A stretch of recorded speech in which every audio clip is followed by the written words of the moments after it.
Always na reminder ko yan. Kung hindi mo kilala ng personal yung taong tinatanong mo, kailangan mo protektahan sarili mo. Kasi ang the moon card, minsan nakikita ko yan as baka marami sikretong tinatago. Ngayon, kung may trust issue ka kay person, tatakot ka na makasama si person, poprotektahan mo sarili mo palagi.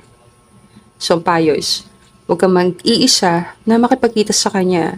Pwede isama mo mga kaibigan mo. Ang damon lang, harapin mo yung takot mo and kilalanin mo mabuti ang isang tao. And trust your intuition. Kung na-feel mo sa heart mo na parang wala akong tiwala sa tao na to, wala masama na mag-slow ng konti. Mag-slow down ng konti. Huwag magmadali. Napakita lang na, iwasan mo na yung emosyon mo ang maging dahilan kung ba't hindi mo makita kung sino si person talaga. So, pag nakita mo si person, kilalanin pa rin ang tao.